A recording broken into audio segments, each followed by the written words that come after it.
श्रीराम समर्थ. 27 सप्टेंबरचे प्रवचन. स्मरण ही कृती आहे.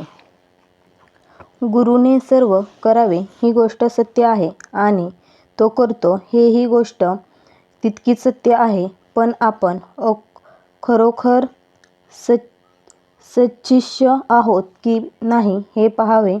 देहातीत व्हायला गुरु आज्ञेप्रमाणे वागणे यापरते दुसरे काय आहे?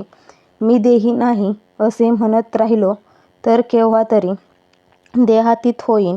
दुसरा मार्ग म्हणजे भगवंत माझा म्हणावे, म्हणजे देहाचा विसर पडतो.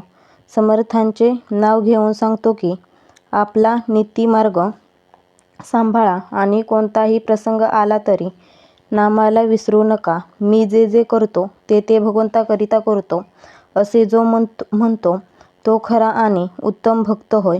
कर्तेपण घालवायला उत्तम भक्त व्हावे लागते. भक्ताचे लक्षण म्हणजे भगवंत प्राप्तीशिवाय दुसरे काही नको असे वाटणे.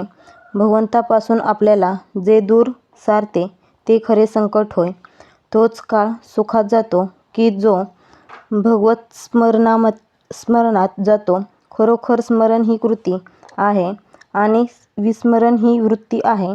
भगवंताचे स्मरण करणे म्हणजे हवन करणे होय आणि अभिमान नष्ट करणे म्हणजे पूर्णाहुती देणेच होय.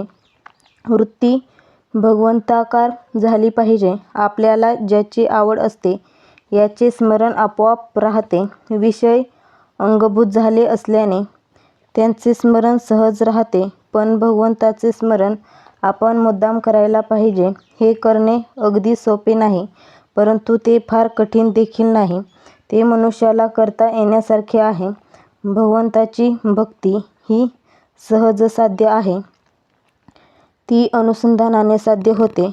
अनुसंधान समजून केले पाहिजे तिथे अनुभव लवकर येईल. पहाऱ्यावर शिपाई जसा जागृत राहतो त्याप्रमाणे अनुसंधान जागृत ठेवले तर विषयांच्या संकल्पाचे पाय मोडतीत. चोरी करायला केव्हा येईल हे ओळखून अनुसंधान चुकू देऊ नये. ताप आला की तोंड कडू होते, मग जिभेवर साखर जरी चोळली तरी तोंड गोड होत नाही. त्यासाठी अंगातला ताप गेला पाहिजे. त्याप्रमाणे वरवर क्रिया करून दुःख नाहीसे होणार नाही. त्यासाठी अनुसंधानच पाहिजे.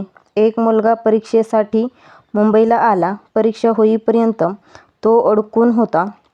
परीक्षा संपली तेव्हा तो म्हणाला, आता मी मोकळा झालो बाबा. नंतर 4 दिवस तो मजेत मुंबईत हिंडला.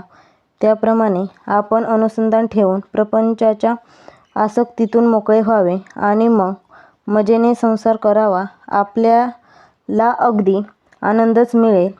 उंबरठ्यावर दिवा ठेवला असताना ज्याप्रमाणे दोन्ही बाजूला उजेड पडतो त्याप्रमाणे भगवंताचे अनुसंधान हा उंबरठ्यावरचा दिवा आहे. त्याने परमार्थ आणि प्रपंच दोन्हीकडे उजेड पडेल. प्रपंचामध्ये वागताना मनाने थोडे लक्ष द्यावे लागते. याला भगवंताचे अधिष्ठान असणे म्हणजेच अनुसंधान ठेवणे होय. आजचा बोध. भगवंताच्या इच्छेने अकर्तेपणाने कर्म करणे हेच अनुसंधान ठेवणे किंवा भक्ती करणे होय.